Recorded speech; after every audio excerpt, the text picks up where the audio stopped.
Hello everyone, this is Mustafa, and in this very short tutorial, I am going to tell you why you should and how to enable or install RPMfusion repository in your Fedora Linux.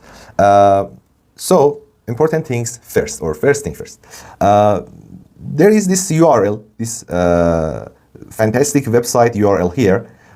This dude, Izhar Firdaus, is maintaining this website, and this particular article that last night I figured out is almost hard to find using search engines, provides you some simple command that help you enable RPMfusion repository on your Fedora Linux. Just copy these two lines of code into your terminal, and afterwards RPMfusion would be enabled on your system.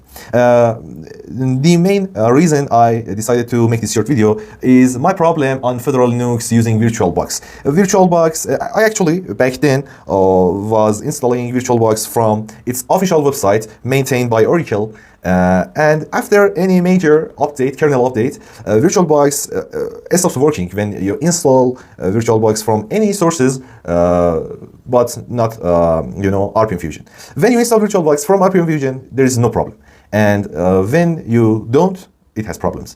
So this is how to enable RPMfusion, and these three lines beneath this title installing VirtualBox, I actually copied them here. These three commands, one by one, help you to get rid of any future malfunctions with VirtualBox.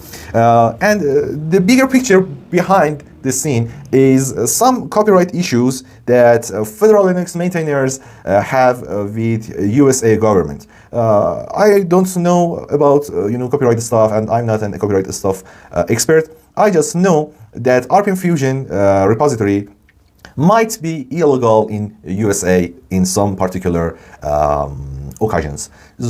So if you don't live in USA, or I don't know, if those occasions doesn't bother you, go ahead and go to this URL. I will put everything beneath the video in my YouTube channel, and enable RPMfusion repository for your Linux and enjoy your Fedora. Thank you for watching.